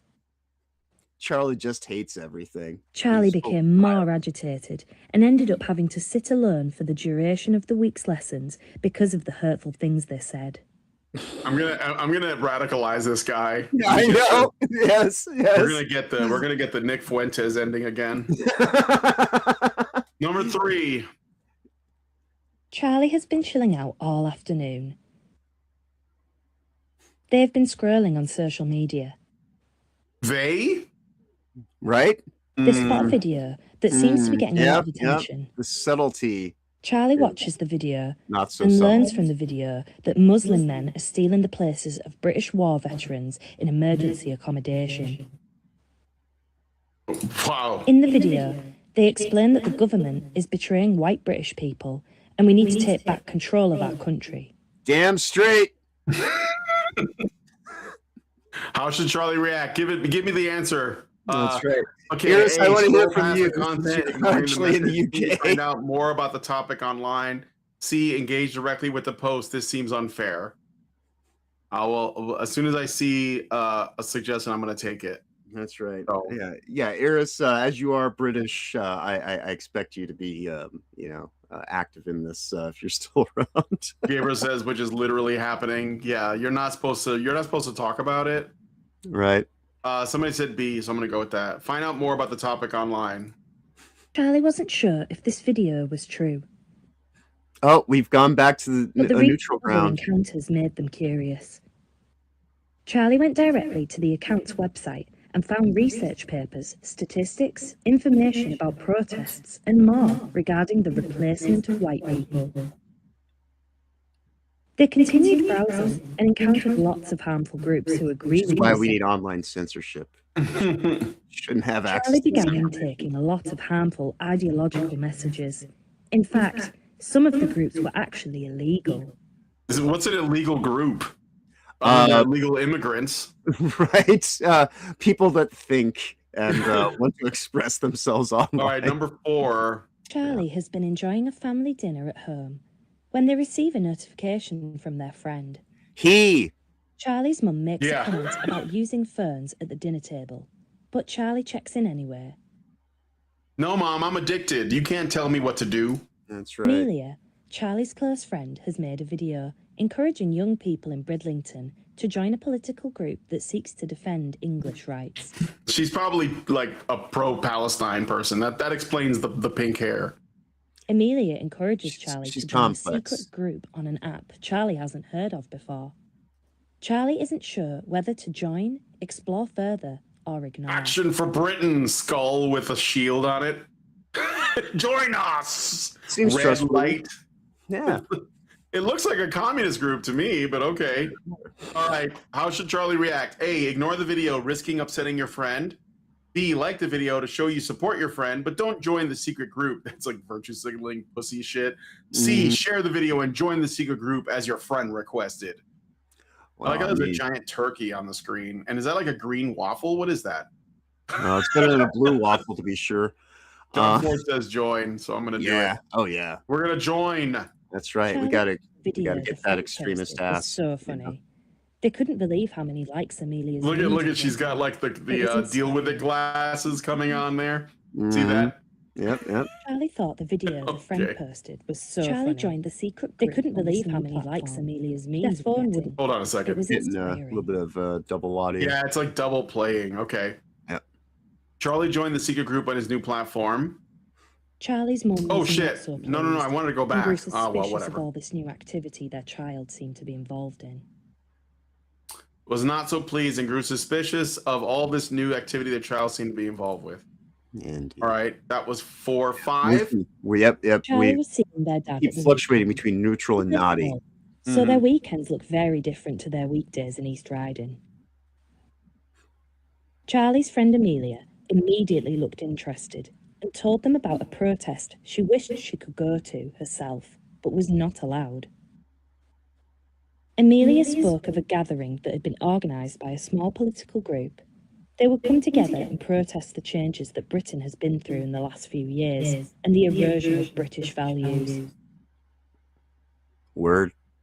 Amelia talked about the banners and the pickets that her friends had made for the events and expressed a real regret that she could not go, begging Charlie to go in her place. You gonna be a hero, Charlie? Charlie has nothing to do this weekend, and a protest sounded like an interesting Charlie is a thing to loser. take part in. He has no friends. Yep. I mean, I guess it's kind of obvious that we don't have friends. And we're evidently going to try to get some ass off of pink-haired girl. Because she's seemingly strangely based. Yeah, I know, but it is something kind of interesting about this. But I'll talk about that at the end. How should Charlie react? A, decline the offer, risking your friendship. B, tell your friend you will watch from the sidelines to let them know what happens. C, agree to join based on what you've been hearing. I think we're going to do C. I think we're going to do C, right? Is that what you guys want? I'm waiting for you. I mean, go from Charlie to Chad here, dude. D is consistently the based option. Okay, C it is. Right. Charlie decided this would be a good use of their time. Considering all the things they had seen and heard over the last few weeks, thumbs up. Right. It would be good to express their feelings about it with like-minded individuals. See, these two are going to get married, and he's going to have a great life, so... Yeah. They went home and made a banner to take with them to the protest. Cross swords. Charlie arrived at the protest and was swept up by the atmosphere. It was great to see so many people there. Everything was going well until Charlie almost became involved in a fight by accident. Oh, no. You got a license for that sign with the corpses on it? You got a license for that? The police saw they were part of the group and took their details. Oi! That's a lot of opinions you're spouting. Charlie was frightened by this, not knowing if their parents would be informed. Charlie, you're a grown-ass man, Charlie. Shut the fuck up. All right, number 6. This is the one where I die or go to jail. All the difficult choices they had needed to make in the last few weeks. Some of their choices had led to changes in friendship. Oh my God, I've been ostracized. They had made the right decisions. Nobody wants to hang out with me anymore. The teacher had noticed this and decided to reach out. Oh. The teacher sat with them and talked openly and frankly about the ideology that Charlie had discovered. I hear you're red-pilled now. The teacher reassured that Charlie had made the right decisions. Charlie realised that if they had chosen to engage with these harmful ideas, the consequences would have been very different. Wait, I did engage with harmful ideas. Yeah. Is this like a bug? What? What if Charlie had made more harmful choices? Click to find out what support Charlie would have received if they had chosen to engage with harmful ideologies. What are you talking about? We didn't choose Charlie C accepted consistently they every may time, I need guess. support. Clearly. Charlie's teacher made a prevent referral, and they were able to provide tailored support for Charlie. Right. They began a workshop that helped them learn how to engage positively with ideology and the differences between right and wrong in expressing political beliefs. Charlie received counselling to help them process the other This is, events in their ideological life, and they conversion felt therapy. much better for it. Congratulations on completing all the scenarios. What? No, okay, let's see. It was decided that Charlie was at borderline risk of radicalisation, given their proximity to it. I almost caught the radicalization, guys. I got close. That's right. I was showing high levels of radicalization.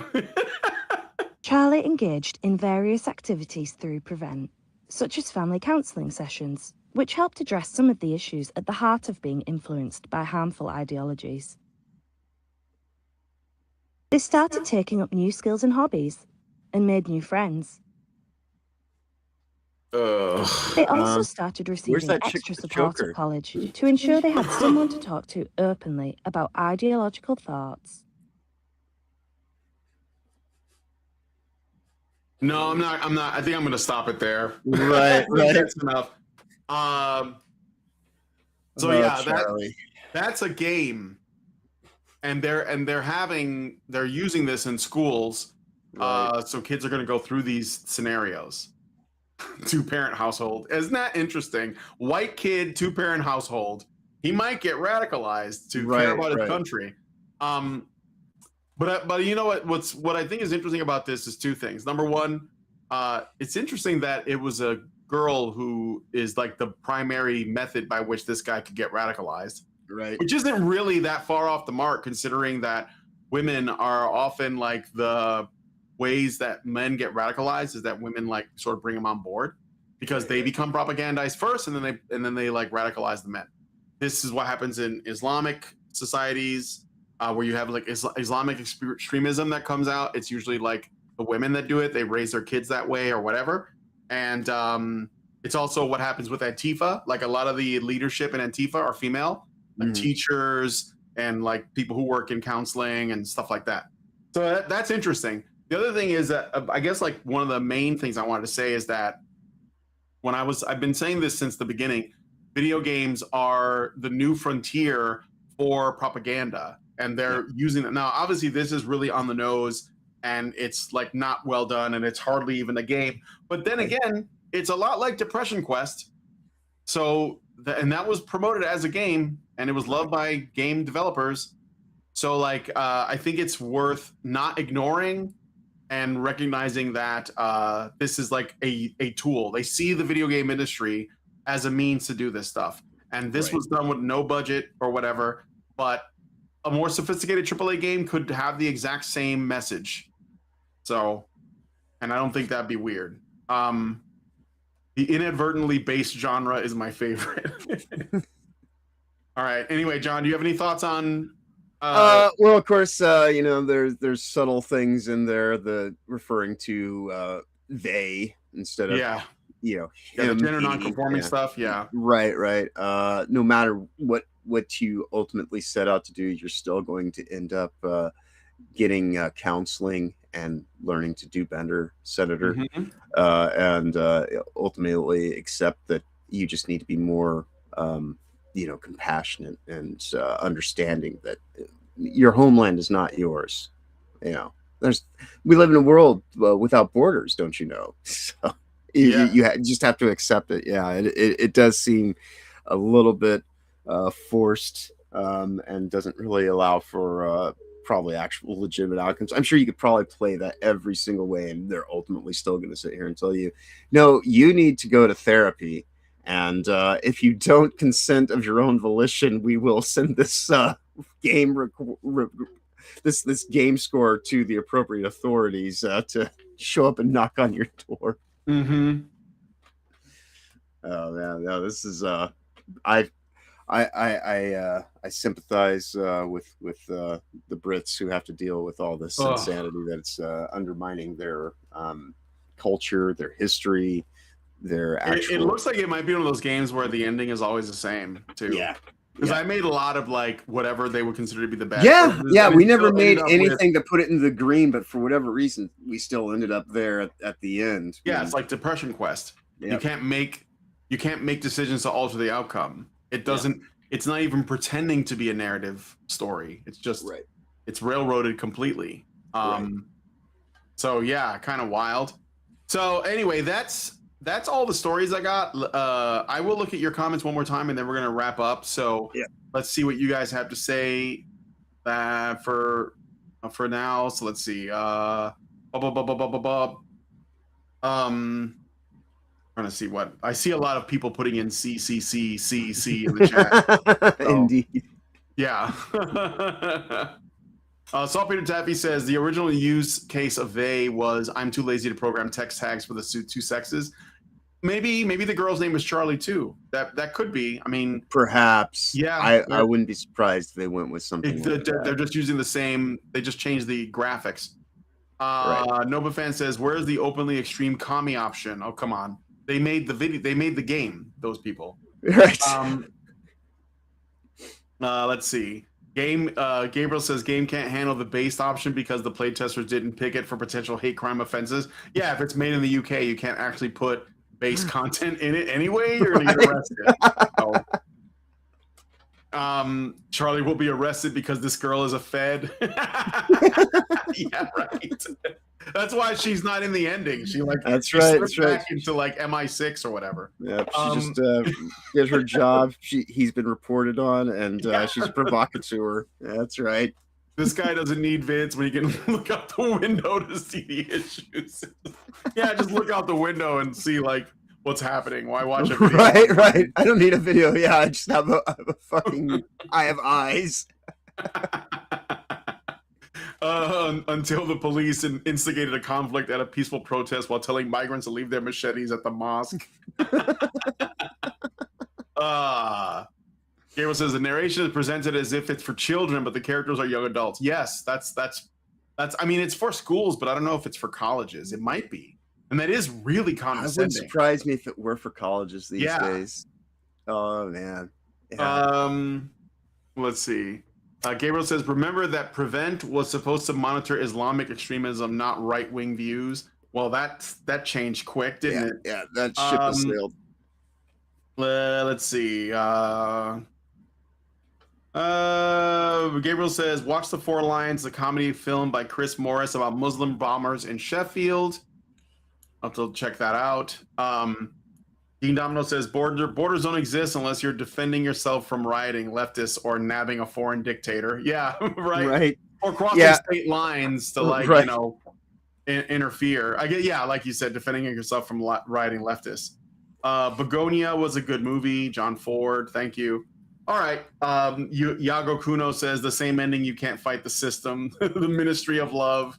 Yeah, that was one of my interesting takeaways of the last few weeks is the whole people that are like, there's no one illegal on stolen land, and then how dare you go into a foreign nation? Don't you know that they have sovereignty? Of course. Yeah, of course. Well, anyway, we're gonna end the show here. So John, real quick, tell people where you are and then I'll wrap it up. Yeah, let's see. Sunday morning, we're going to be doing some Red Dwarf stuff over on Will's channel tomorrow at 9 a.m. Eastern. Of course, you can always find me there throughout the week on Sundays, Tuesdays, and Thursdays, starting at 9. And then, of course, with Toasty, I'm there with her throughout the week, Sundays, Tuesdays, Thursdays, and Fridays, starting at 8 p.m. Tomorrow night, we're having a birthday celebration for her. So that should be a good, fun time. And then, well, I guess the following Sunday, well, she'll have a special announcement about next weekend for her birthday celebration tomorrow. So she's going to share a gift with everyone because she's got some big news coming up that's actually pretty cool. So yeah, definitely if you got free time tomorrow, 8 p.m. Eastern, do stop by to hang out with us to celebrate her birthday. And then, you know, of course, I'll be back here again with you next week now that we're back from break. And otherwise, I'm fairly easy to find. Just look for Problematic White Guy or at Problematic_John on the various social platforms, and you should be able to get a hold of me. But thank you, everybody, for hanging out with us for you know, the midday of your weekend. Always fun-filled time here, having these conversations with you, and it's good to be back. But of course, with that said, y'all have a wonderful weekend going forward. Of course, safe travels ahead. Be awesome as always. All right. Well, thanks guys for coming on the show today. And again, I'll be streaming more Fallout New Vegas starting on Monday. No, maybe Tuesday, because like Lindsay has Monday off, and I got like stuff we got to do here. So yeah, I'll probably see you guys on Tuesday on this channel for more Fallout New Vegas. But with that said, if you guys like this video, please hit like, subscribe if you're not already subscribed. Hit the bell for notifications, leave us a comment, let us know what you guys think about what we discussed on the show today, and please, please, please share this video because sharing is caring. Thank you guys so much for coming on today's episode of The Week in Culture, and we will talk to you guys in the next one. Long live Vivian. With the glass ceiling broken, all the oppressed groups shall prosper, especially the most oppressed group of all, gamers. I want people in the industry to be a little bit louder about people being mean to other people, and maybe say it's not a good thing. Yeah. Maybe say we don't want you around if you're going to be a cunt. Yeah. And hateful. And that the games industry is diverse naturally.